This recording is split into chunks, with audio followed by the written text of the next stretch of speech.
안녕하세요. 저는 서울에 거주하는 20대 여성입니다. 어리다면 어린 나이라고 할 수 있는 20대 초반에 겪은 일이었고, 물론 저의 잘못도 큰 건 알지만 이런 일도 있구나 라는 정도로 들어주시면 될 것 같습니다. 지금부터 5년 전 20대 초반에 있었던 일입니다. 그날은 친구 생일이라 평소 친하게 지내던 멤버들과 나이트에서 술을 한잔 했었습니다.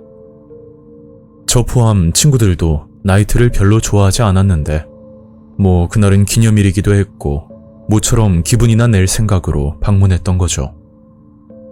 그렇게 한참을 놀고 있다가 우연한 계기로 다른 남성들과 합석을 하게 됐고 그곳에서 경수라는 남자를 알게 됩니다. 처음 그 남자를 봤을 때 들었던 생각은 키도 훤칠하고 거기다 얼굴까지 잘생겨서 굉장히 호감으로 다가오더라고요. 이름은 김경수, 나이는 저보다 7살 연상이었으니까 그 당시 20대 후반이었고 경수 오빠는 그 나이에 맞지 않게 결혼에 관한 이야기를 계속 꺼내곤 했었죠.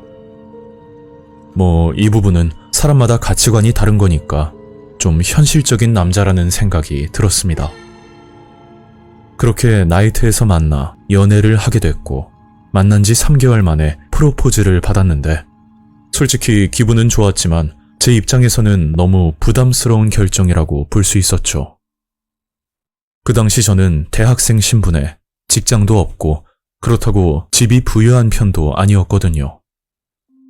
그러다 보니 쉽게 대답을 할 수가 없었고 결국 경수 오빠의 프로포즈를 거절할 수밖에 없었습니다.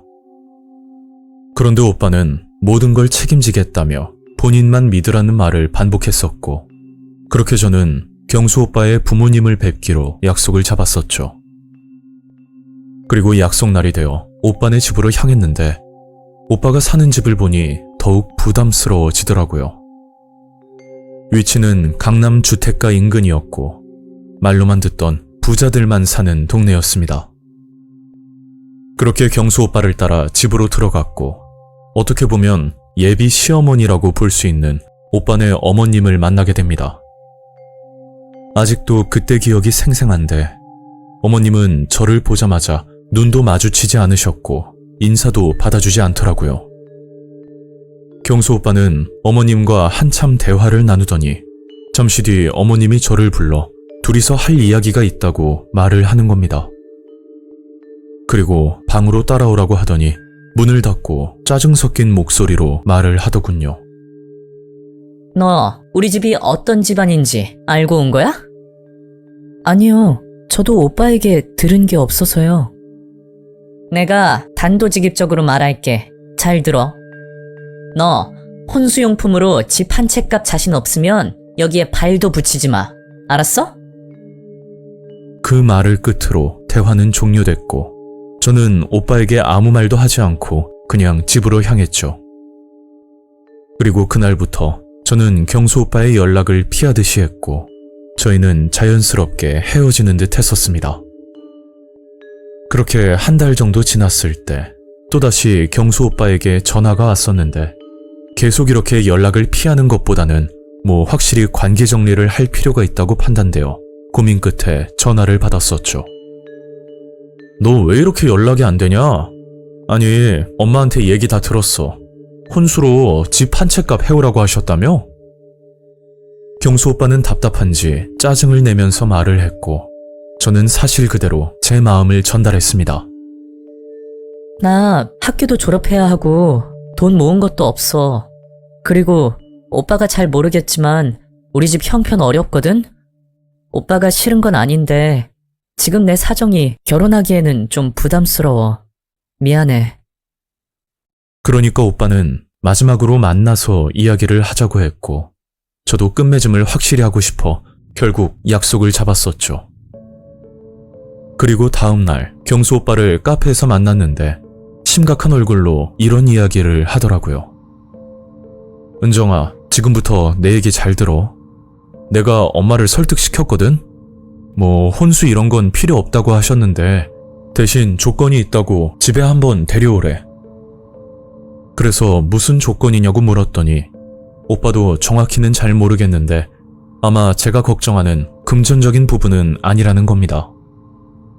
그래도 저는 거절 의사를 밝혔지만 경수 오빠는 제가 없으면 안 된다고 끝까지 고백을 하더라고요. 물론 머리로는 아닌 게 확실한데 사람 마음이라는 게 마음대로 되는 게 아니잖아요. 또 오빠 얼굴을 보고 나니 저도 모르게 마음이 흔들렸고 그렇게 다시 경수 오빠 집을 찾아가게 되었습니다. 왔니? 여기 좀 앉아봐. 어머님은 첫 만남 때보다 훨씬 부드럽게 대해주셨고 진짜 오빠가 말한 대로 어머님을 설득시킨 줄로만 알았었죠. 난 너가 마음에 안 들어. 근데 우리 아들이 좋다니까 받아주는 거야. 대신 조건이 하나 있는데 들어보고 못하겠으면 그냥 돌아가. 어머님이 말한 조건은 이 집에 한 달간 거주하면서 신부 수업을 받고 나면 며느리로 인정을 하겠다는 겁니다. 그 말만 들었으면 그냥 포기하고 나왔을 텐데 어머님은 솔깃한 제안을 하나 하시더라고요. 너가 한 달 동안 잘 버티면 경수랑 살 집도 마련해주고 너희 집 형편도 어려운 것 같은데 내가 충분히 살게끔 도와주마. 한 달이 길다면 길 수도 있는 시간인데 뭐 이 정도면 충분히 할 수 있다고 생각이 들었고 저는 일주일만 시간을 달라고 하고서 그 길로 집으로 들어왔죠. 그게 이런 문제를 저 혼자 결정하는 건 말이 안 되는 거고 일단 부모님께 말씀을 드리기 위해서 시간을 달라고 했던 겁니다. 그날 밤 부모님께 모든 걸 말씀드렸고 뭐 이미 어느 정도 예상은 했지만 부모님은 화를 내면서 절대 안 된다고 하시더군요. 저도 그런 부모님의 마음을 모르는 건 아니지만 사실 오빠를 많이 좋아하고 있었기 때문에 부모님의 반대에도 저는 신부 수업을 받기로 결정을 내렸습니다. 그렇게 간단한 짐을 챙겨 저는 경수 오빠 집으로 들어갔고 그 집에서 정말 끔찍한 일들을 겪게 됩니다. 어머님은 꼭 지켜야 할 2가지 필수 조항을 말씀해 주셨는데 그마저도 예사롭지가 않았죠. 첫 번째는 가족들 포함 이 집에 방문하는 사람들을 신처럼 떠받들어야 된다고 하더군요. 그 이유가 이 집에는 거래처 관련 손님들도 많이 오는 편이고 또 나름 이름만 들어도 아는 유명인들도 찾아온다고 하는데 한마디로 그런 사람들한테 우습게 보이면 안 된다는 게 결정적 이유라고 할 수 있었죠. 그리고 2번째는 무슨 일이 있더라도 정해진 시간에 식사를 준비하고 청소를 해야 하는 규칙적인 생활이 필수라고 하셨습니다. 2가지 필수 조항 중 1가지라도 지키지 못하면 이 집에서 나가야 된다고 하더군요. 그렇게 어머님이 정해준 규칙대로 생활을 했었는데 일주일 정도는 큰 문제가 없었지만 2주차가 됐을 무렵 사건 하나가 생겨버렸죠. 그날 경수 오빠는 일이 있어서 외출을 했었고 집안에는 저와 오빠네 부모님만 있던 상황이었습니다. 이제야 말씀드리지만 아버님은 시한부 판정을 받으신 상태였고 혼자 몸도 가누기 힘들 정도로 건강이 좋지 않으셨죠. 그래서 늘 간병인이 옆에 있으면서 모든 걸 케어해 줬었는데 그날은 간병인이 일이 있다고 해서 나오지 못한 날이었습니다. 얘야, 너네 시아버지 목욕 좀 시켜드려라. 그 말을 들었을 때 굉장히 당황스러웠고 혹시나 말을 잘못 들었나 싶어 다시금 물었더니 같은 말을 하면서 짜증을 내시더군요. 왜? 못하겠니? 그 순간 굉장히 수치스럽고 난감했지만 몸이 불편한 환자를 씻기는 거라 생각하고 마음을 다잡았습니다. 이 사건을 경수 오빠에게 말하려고 했지만 혹시나 또 오빠가 어머님에게 말을 하는 난감한 상황이 벌어질까봐 혼자 참고 넘어갈 수밖에 없었죠. 그런데 그 일이 시작점이 됐던 건지 정말 충격적인 사건은 얼마 지나지 않아 일어났습니다. 그날 손님 한 분이 찾아오셨는데 케이블 TV에도 출연하셨던 유명한 스님이라고 하시더라고요. 스님은 어머님과 대화를 나누셨고 저는 옆에서 청소를 하고 있었는데 갑자기 어머님이 저를 부르더니 말을 하셨죠. 스님, 이 아이가 우리 집 며느리가 될 건데 스님이 보기에는 어떻게 보이세요? 그러자 스님의 표정이 어두워지더니 심각하게 말을 하는 겁니다. 복은 타고났는데 한 가지 큰 문제가 보입니다. 그래서 어머님은 무슨 문제가 있냐고 물었더니 글쎄 제가 남자가 잘 꼬이는 팔자라 결혼을 하더라도 이 문제로 골치가 아플 거라고 말하더군요. 아유, 스님, 그럼 좋은 방법은 없을까요? 그러자 스님은 한 가지 방법을 알려줬는데 그게 남편 말고 기가 강한 남자와 하룻밤을 보내야 더 이상 남자가 꼬이지 않을 거라는 말을 했죠. 스님, 그런 남자를 어디서 찾을까요? 그건 걱정하지 마십시오. 제게 다 생각이 있습니다. 아니, 사람 면전에 대고 이런 말들을 하는데 너무 화가 나고 어이가 없더라고요. 그래서 스님이 가고 나서 어머님께 그런 건 미신이라고 절대 할 수 없다고 말을 했더니 그럼 그냥 나가라는 겁니다. 그때가 아마 3주 차였으니까 앞으로 일주일만 더 버티면 신부 수업이 끝나고 어린 나이에 오빠와 집을 얻어 살 수 있을 거라 생각하니 쉽게 포기하기가 힘들었습니다. 저는 일단 버텨보기로 생각하고 만약 다른 사람과 하룻밤을 보내는 상황이 오면 제가 거부하면 그만이라는 안일한 생각을 했었죠. 이 모든 걸 오빠에게 털어놓고 싶었지만 다 된 밥에 재를 뿌리는 것 같아 힘들지만 참고 버텼습니다. 그리고 신부 수업이 끝나기 3일 전쯤 앞전에 찾아왔던 스님이 다시 찾아왔고 저와 어머님을 보고 이런 말을 꺼내더군요. 오늘 밤 11시경에 2명의 남자가 이 집에 찾아올 겁니다. 처음이자 마지막 기회이니 꼭 길을 잘 받으셔야 합니다.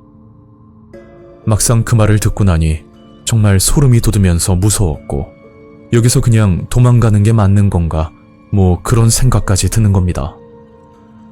남자 1명이면 어떻게든 맞대응을 해보겠지만 2명이라면 이야기가 다르잖아요.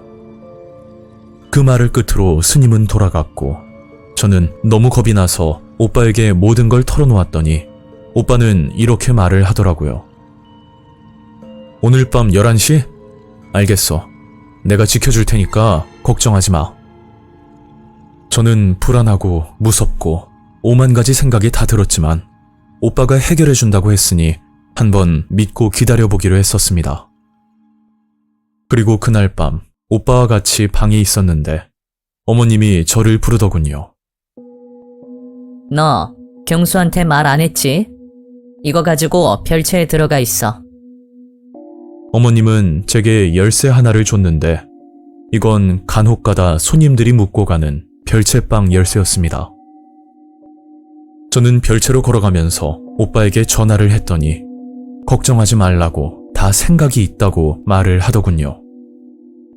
그때는 순진하게 그 말을 믿고 별채로 들어가 온몸을 떨면서 기다리고 있었는데 잠시 후 어떤 남자 2명이 얼굴을 가리고 들어오는 겁니다. 그리고 점점 가까이 다가오는데 너무 무서워서 제가 1명을 밀치고 곧장 문을 열고 나와 오빠가 있는 방으로 들어왔었죠. 그런데 오빠는 어디로 간 건지 보이지 않았고 한참 뒤 방으로 들어오더니 뜬금없이 상처가 났다고 약을 좀 발라달라는 겁니다. 아니, 해결해준다면서 뭐하고 이제야 들어온 거야? 나 진짜 무서워서 죽을 뻔했거든? 그리고 뭐 하다 다친 건데? 순간 열이 받아서 한마디 했더니 글쎄 오빠가 웃으면서 소름 돋는 말을 하더라고요. 야, 네가 나 밀었잖아. 알고 보니 아까 그 방으로 들어온 2 남자의 정체는 경수 오빠와 그리고 스님이었는데 오빠는 스님을 도와주기 위해 같이 들어오기로 말을 맞췄던 겁니다. 한마디로 어머님과 모든 계획을 공유하고 있었던 거고 오빠는 다 알고 있으면서 모르는 척을 하고 있던 거였죠. 이건 나중에 알게 된 사실인데 제가 일방적으로 연락을 피하는 걸 보고 화가 난 나머지 복수를 위해 그랬다고 하더라고요. 뭐 본인 입에서 나온 말이니 그 말도 크게 신뢰는 가지 않았습니다. 그 집 식구들은 저희 가족을 찾아와 오해가 있었다며 합의금 명목으로 꽤 많은 돈을 주고 갔었고, 저는 그 돈을 받지 않으려고 했지만 형편이 어려운 부모님 생각에 그냥 참고 넘어가게 되었죠.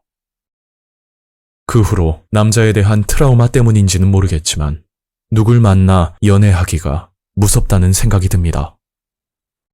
물론 좋으신 분도 많겠지만 아직까지는 사람에 대한 불신 때문에 너무 힘들고 요즘은 불면증까지 생겨버렸죠.